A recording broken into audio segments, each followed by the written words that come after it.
L'Espagne en a assez.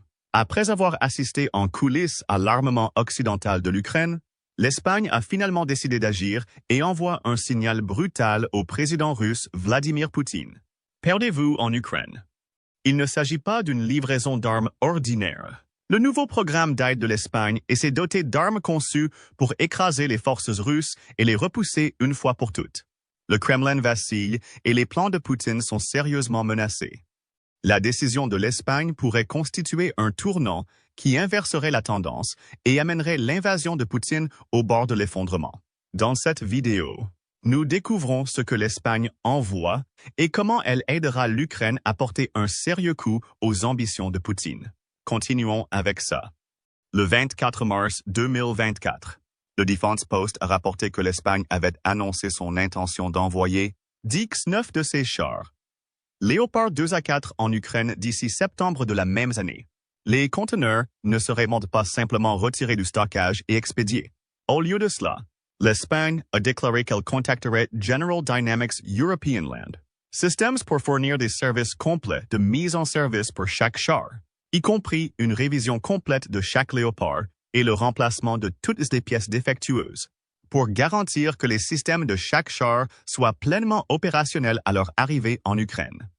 Il s'agirait du deuxième envoi que l'Espagne envoie en Ukraine.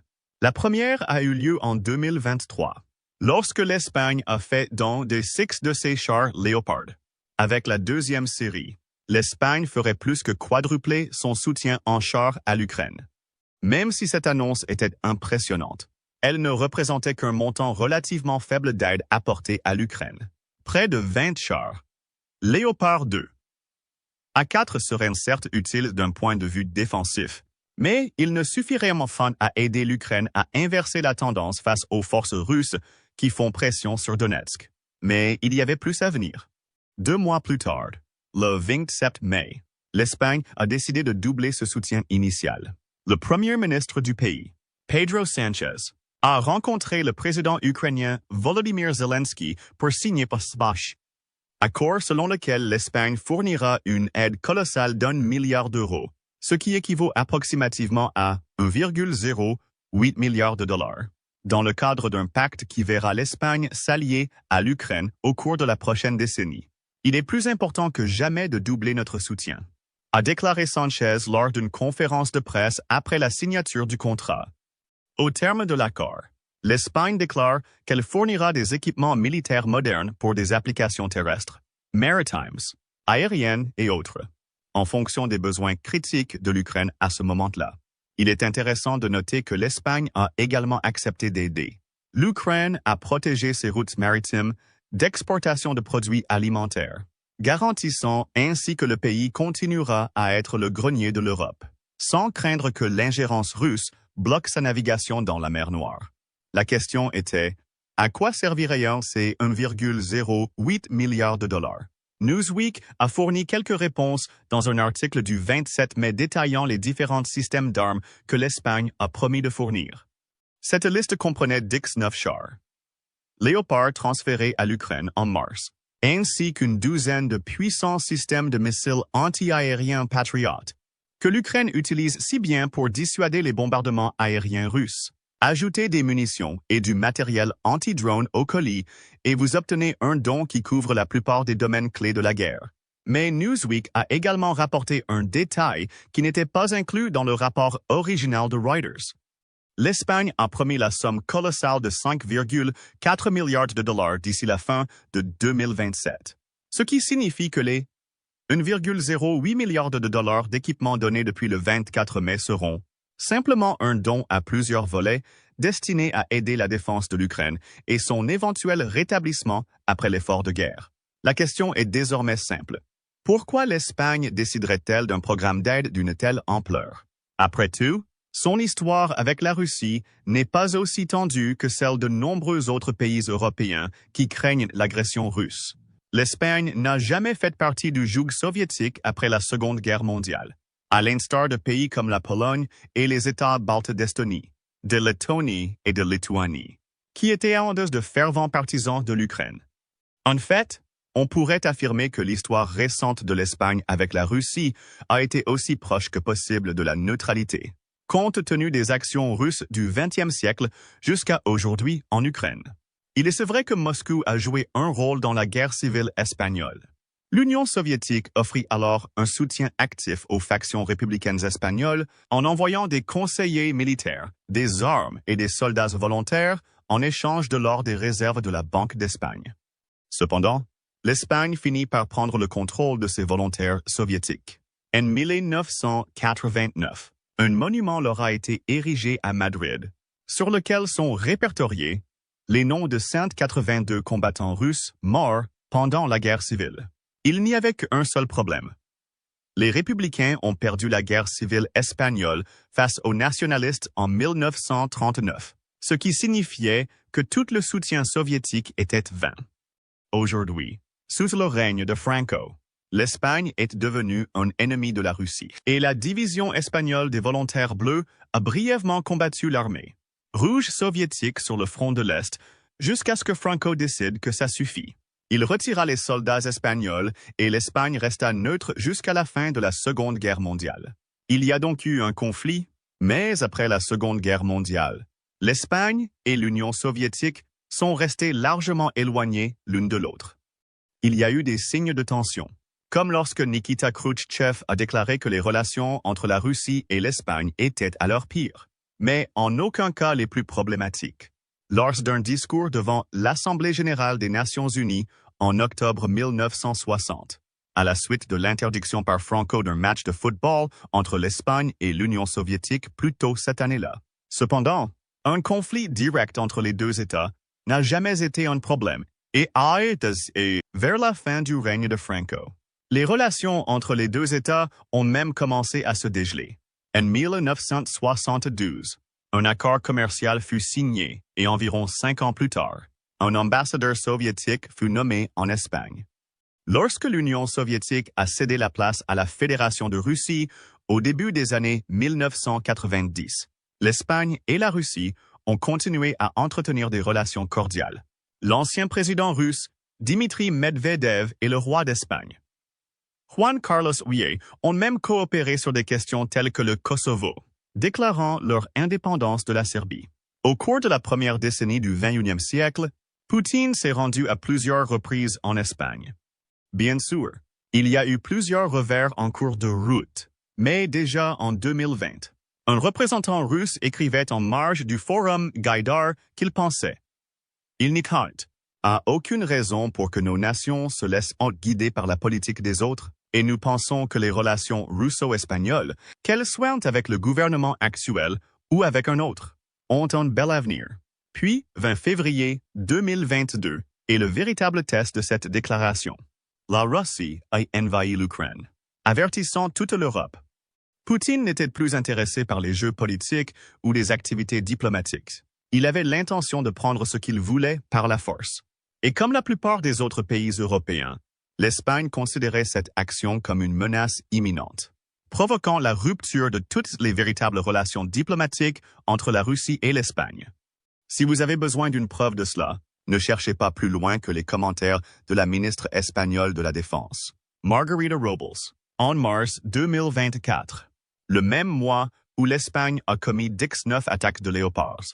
Dans une interview accordée au journal espagnol La Vanguardia, Robles a déclaré que la situation avec la Russie est extrêmement complexe, soulignant quelque chose qui préoccupe probablement tous les Espagnols, à savoir qu'à l'heure actuelle, un missile balistique russe pourrait facilement atteindre l'Espagne. Il a ensuite qualifié la menace que la Russie fait peser sur les pays voisins de l'Ukraine de complète et absolue. Beaucoup de ces pays, comme les États baltes sous-mentionnés, sont également membres de l'OTAN, comme l'Espagne. En lisant entre les lignes de cette observation, Robles indique clairement que toute menace contre ces États membres de l'OTAN est également une menace pour l'Espagne. Et pas seulement parce que l'article 5 de la Charte de l'OTAN stipule que tous les membres de l'Alliance viendront en aide à tout autre État membre si l'un d'eux est victime d'une attaque armée. Si les ambitions de Poutine s'étendaient, par exemple, à l'Estonie, à la Lettonie et à la Lituanie, toute invasion qu'il lancerait dans ces pays imposerait à l'Espagne l'obligation de les défendre. Robles a rendu cela encore plus clair en affirmant qu'il suffit d'écouter la dernière déclaration de Poutine sur la possibilité d'attaques nucléaires. Il souligne que les pays voisins de la Russie sont déjà bien conscients du danger que représente Poutine, tandis que ceux qui sont plus éloignés de l'Occident n'ont pas la conscience dont ils pourraient avoir besoin. Il a ensuite qualifié Poutine de personne sans scrupules. La raison pour laquelle l'Espagne a porté un tel coup historique à la Russie est donc claire. L'Espagne se sent menacée. Les actions de Poutine en Ukraine ont montré qu'il est un dirigeant déterminé à obtenir ce qu'il veut. Ainsi, plutôt que de laisser l'Ukraine se débrouiller seule, l'Espagne fait des dons militaires pour renforcer la défense de l'Ukraine au point de pouvoir arrêter Poutine avant qu'il ne tourne son attention vers le reste de l'Europe. Mais revenons à l'aide militaire espagnole à l'Ukraine. Combien avez-vous livré avant d'annoncer ce forfait historique? Il s'avère que ce n'est pas tellement le cas. Selon Statista, l'Espagne a fourni 1,35 milliard de dollars d'aide entre février 2022 et juin 2024, dont 1,08 milliard de dollars annoncés en mai 2024. Ainsi, avant cette annonce, l'Espagne n'avait fourni qu'environ 280 millions de dollars, dont l'essentiel sous forme d'aide financière directe, à l'exception de la livraison de quelques chars Léopard en 2023. Ce manque de place d'aide. L'Espagne est assez en bas de la liste des pays donateurs. Ukraine.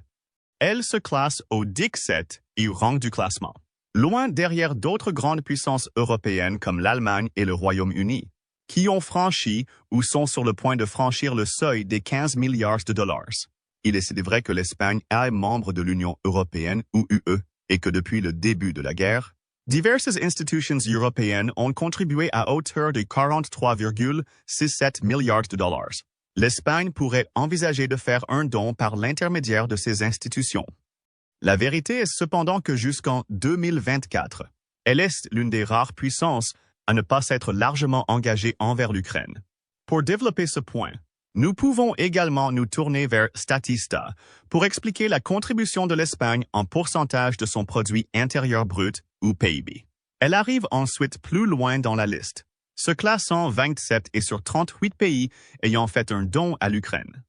L'Espagne n'a dépensé que 0,09% de son PIB en aide militaire à l'Ukraine, ce qui signifie que l'un des pays les plus riches d'Europe s'est également révélé l'un des plus avares en matière d'aide au continent. Pour replacer les choses dans leur contexte, la Grande-Bretagne a consacré 0,45% de son PIB à cet objectif depuis le début de la guerre en Ukraine. Cependant, les pays les plus à risque devraient non gagner pour Poutine en contribuant beaucoup plus. Par exemple, les dons de l'Estonie par rapport à son PIB sont de 1,66%, la Lituanie de 1,43% et la Lettonie de 1,35%. Ces informations fournissent un contexte indispensable, expliquant pourquoi les dernières annonces de dons de l'Espagne constituent un coup si dévastateur pour Poutine. Pendant presque toute la guerre en Ukraine, il a pu compter sur l'Espagne, qui s'est montrée, au mieux, prudente dans son soutien à l'Ukraine. Le pays a soutenu Zelensky depuis l'étranger, mais n'a pas complété son soutien verbal par des sommes d'argent importantes. Tout cela a changé. En 2024, des équipements espagnols d'une valeur de plus d'1 milliard de dollars arriveront en Ukraine. Et d'ici 2027, ils devraient augmenter de plus de 4 milliards de dollars. Passons à la vérification du matériel spécifique envoyé par l'Espagne. Nous commencerons par le char Léopard 2 à 4. Le char est le modèle Léopard 2, le plus populaire, dont l'histoire remonte à 1977 en Allemagne de l'Ouest. Cette année-là, au plus fort de la guerre froide, l'entrepreneur ouest-allemand Krauss Maffei Wegmann a travaillé avec Rheinmetall pour tenir sa promesse de fournir un successeur au célèbre char de combat principal Léopard. Un nombre impressionnant de 1/800 des premiers chars. Léopard 2 ont été construits à la fin des années 1970 et la conception a subi plusieurs améliorations au cours des années qui ont suivi. Le Léopard 2 a apporté plusieurs modifications mineures, notamment l'ajout de nouveaux chargeurs de munitions et d'un compartiment d'imagerie thermique pour le périscope du char. et a également renforcé le blindage du Léopard 2 avec un grand bouclier, conçu pour améliorer la protection du Léopard contre les attaques nucléaires, biologiques et chimiques. Vient ensuite le 2A3, qui implémenta un équipement radio numérique SM-8090, ainsi qu'une nouvelle technique de soudage des fentes de munitions des chars. Finalement, nous arrivons à 2A4. Bien qu'il ne s'agisse pas du dernier modèle du Léopard 2, les modèles 2A5 à 2A7 ont été lancés en Allemagne dans les années suivantes, mais il s'agit du plus largement utilisé et a apporté des changements importants dans la conception du char Léopard. Ces changements comprenaient l'installation d'un système automatisé de suppression des incendies et des explosions, donnant au char la protection indispensable contre les nouvelles armes anti-chars apparues à la fin des années 1980. Une tourelle améliorée protégée par un blindage en tungstène a également été ajoutée, ainsi qu'un système de contrôle de tir numérique permettant au char de tirer plusieurs types de munitions. Concentrons-nous sur cette puissance de feu. Le Léopard 2 A4 conserve le canon lisse L44 de 120 mm utilisé sur les versions précédentes du char, bien que cet ancien canon ait été amélioré avec le nouveau système de tir numérique FCS DIGBAR. Ce système équipe le 2A4 d'un ordinateur balistique qui utilise des capteurs environnementaux et de mouvement, ainsi que d'un télémètre laser pour identifier et suivre des cibles potentielles. Plusieurs chars, 2A4 produits, dont 200 produits dans la série initiale, ont équipés de la caméra de vision nocturne PZB-200, qui a ensuite été remplacé par le système d'imagerie thermique WBGX, et les chars Léopard 2A4 donnés par l'Espagne étaient les chars qui utilisaient le plus probablement ce système. Le réservoir est équipé d'un moteur diesel MTU de 1,500 chevaux et de 5 réservoirs de carburant répartis dans tout le véhicule, afin que les opérateurs puissent maintenir le véhicule en marche même si un réservoir est retiré. Pour protéger le char des incendies provoqués par des explosions, un système d'extinction d'incendie à l'azote est utilisé pour remplacer les systèmes au halon d'origine.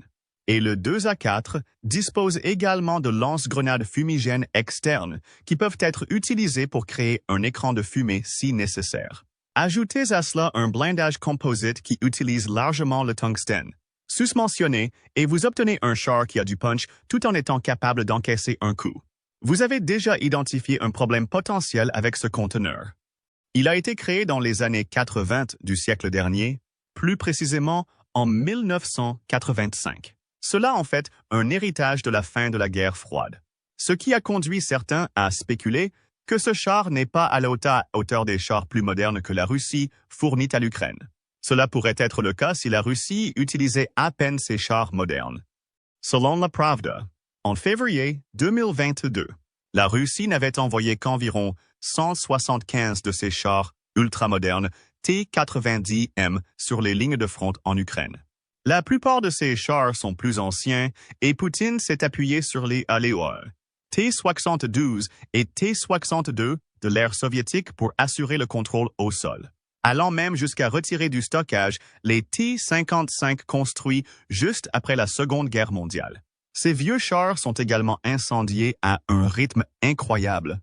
Le ministère ukrainien des Finances affirmant qu'au 8 septembre 2024, l'Ukraine avait détruit 836 chars russes. Ainsi, le Léopard 2A4 que l'Espagne offre n'a peut-être pas été capable d'affronter le T-90M russe, mais il n'y sera pas obligé. Il affrontera des chars encore plus anciens. Mieux encore pour l'Ukraine. L'Espagne s'est engagée à assurer l'entretien et la maintenance complets des Dix-9 2A4 qu'elle fournit, ce qui signifie qu'ils seront en bien meilleur état que la plupart des vieux chars russes qui ont été retirés du stockage et envoyés directement au front, où ils n'ont eu pratiquement aucun entretien.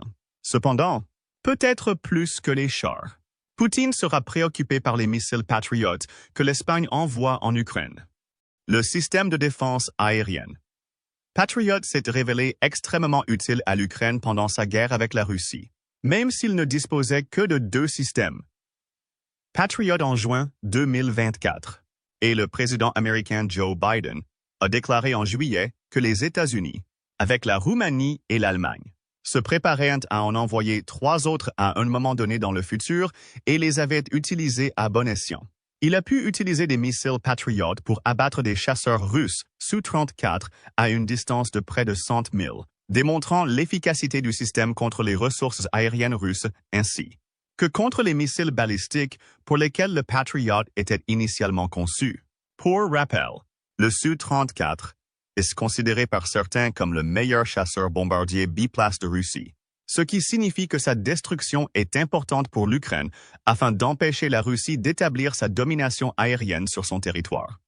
Revenant aux missiles, l'Espagne a promis d'envoyer 12 missiles Patriot en Ukraine, venant ainsi compléter le stock du pays qui s'accroît lentement.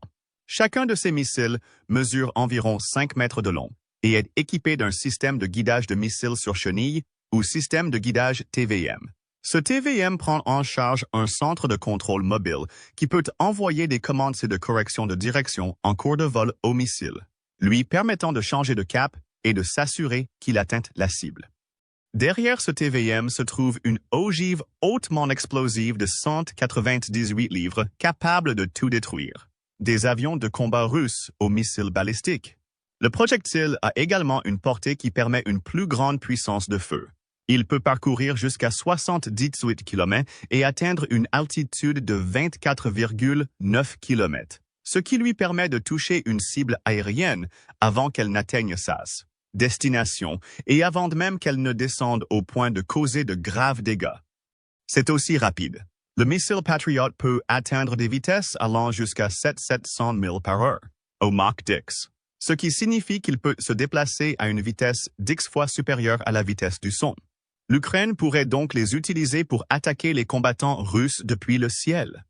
Par exemple, le Su-34 a une vitesse de pointe de Mach 1,8, ce qui signifie qu'il ne peut pas égaler la vitesse du Patriot. C'est un missile capable de tirer presque tout ce que Poutine lance du ciel. Cependant, Poutine a une certaine consolation. S'il est clair que l'Espagne en a assez des actions du président russe au point de finalement fournir une aide militaire importante à l'Ukraine, cette aide s'accompagne d'une réserve. Contrairement à de nombreux alliés de l'OTAN, dont la France, l'Allemagne, la Grande-Bretagne et même les États-Unis, les armes espagnoles sont assorties de conditions. L'Ukraine ne peut pas les utiliser sur le sol russe. Le président espagnol Pedro Sánchez l'a clairement indiqué le 27 mai, à la suite de la conclusion du nouvel accord militaire entre l'Espagne et l'Ukraine.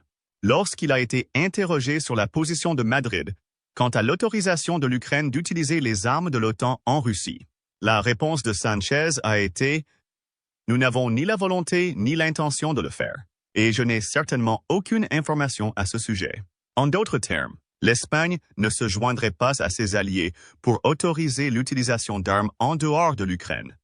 Cette position peut surprendre et après l'invasion ukrainienne de la région russe de Kursk début août 2024. On sait déjà que Zelensky n'a pas l'intention de poursuivre le combat sur le sol ukrainien. Amenez-le aux portes de Poutine, et l'Ukraine prend désormais le contrôle du territoire russe. Kursk couvre actuellement environ 465 miles carrés, avec 93 villages sous contrôle ukrainien. La décision de l'Espagne d'autoriser l'Ukraine à utiliser uniquement les armes qu'elle fournit à des fins de défense semble incompatible avec la nouvelle stratégie offensive de l'Ukraine. Toutefois, ce point de vue ne devrait pas surprendre étant donné la lenteur de l'Espagne par rapport à ses compatriotes européens. Cette position ne doit pas être interprétée comme un signe que l'Espagne limite son soutien à l'Ukraine. Ce financement militaire reste clairement un affront à Poutine et un signe des intentions de l'Espagne. Nous le voyons dans la documentation officiellement publiée sur l'accord de coopération en matière de sécurité que l'Ukraine a signé avec l'Espagne, publié sur le site officiel de Zelensky. Le document détaille la portée même du pacte signé entre l'Espagne et l'Ukraine, en commençant par un préambule dans lequel l'Espagne réaffirme sa condamnation totale de Poutine et de ses actions en Ukraine. L'Espagne s'est également engagée à soutenir le droit de l'Ukraine à la légitime défense conformément à l'art. 51 de la Charte des Nations Unies et a également officiellement reconnu que l'invasion russe du territoire souverain de l'Ukraine est illégale. L'Espagne plaide également pour que l'Ukraine reste indépendante à l'intérieur des frontières qu'elle a depuis 1991, tout en élargissant la coopération et le partenariat entre les deux nations. Peut-être que le langage clé de cet accord vient de la section sur le champ d'application. L'Espagne s'engage à soutenir l'Ukraine aussi longtemps que nécessaire, en coordination avec ses partenaires et alliés internationaux, pour aider l'Ukraine à se défendre aussi longtemps que nécessaire. Ce pacte ne représente pas un don ponctuel de l'Espagne à l'Ukraine. Il s'agit d'un engagement total à fournir un soutien continu aussi longtemps que l'Ukraine aura besoin de retrouver son indépendance. Cela signifie que les 5 milliards d'euros que l'Espagne s'est engagée à allouer jusqu'en 2027 ne sont peut-être qu'un début. Si la guerre dure plus longtemps, l'Espagne fera encore plus de dons militaires. Oui, le refus de permettre à l'Ukraine d'utiliser des armes espagnoles sur le territoire russe pourrait être considéré comme un léger rejet de l'Espagne. Cela s'explique peut-être par le fait que la décision espagnole n'est pas appréciée par tous les résidents espagnols. Le 28 mai 2024, Euractiv a rapporté que le porte-parole de Sumar, Ernest Urtasun, avait critiqué la décision du président Sanchez de signer un accord avec l'Ukraine. Pour mettre les choses en contexte, le parti de Sumar forme actuellement une coalition avec le parti PSOE de Sanchez en Espagne, et le parti se situe à l'extrême gauche de l'échiquier politique. Selon Urtasun, qui est également ministre espagnol de la Culture, le feu vert pour signer l'accord a été donné sans consulter Sanchez avec le PSOE. Ce manque de transparence n'est pas grave lorsqu'on parle d'un sujet aussi important que la défense. Urtasun a plaisanté sarcastiquement, soulignant que la récente décision de Sanchez d'augmenter les dépenses de défense de l'Espagne à 2% du PIB avait également été prise sans la participation de Sumar. De toute évidence, la politique intérieure est en jeu, mais cela n'a pas d'importance pour Poutine. Que les partis de Sumar soient ou non d'accord avec la décision de Sanchez, le dirigeant russe a subi un coup dévastateur. Sur le plan diplomatique, l'Espagne a clairement fait savoir qu'elle souhaitait tellement que la Russie quitte l'Ukraine qu'elle était prête à soutenir l'ennemi de Poutine aussi longtemps que nécessaire. L'Espagne a pris un engagement à long terme. Les 10 premiers chars, Léopard 2, à 4 promis sont déjà arrivés en Ukraine. Le message est clair.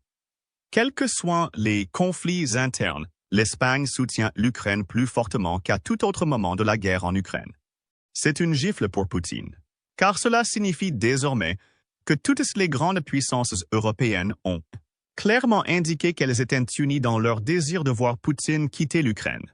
Que pensez-vous du soutien de l'Espagne à l'Ukraine dans le cadre de la dernière série d'aides militaires, ainsi que de son engagement continu à fournir une aide supplémentaire à l'avenir, à long terme? Cela aura-t-il un impact positif sur la capacité de Kiev à repousser les envahisseurs russes? Faites-nous savoir ce que vous pensez dans les commentaires et assurez-vous de cliquer sur le bouton j'aime et de vous abonner pour plus d'analyses sur la guerre en Ukraine. Maintenant, allez voir comment la Suède en a marre de la Russie. Sortez d'Ukraine ou cliquez sur cette autre vidéo.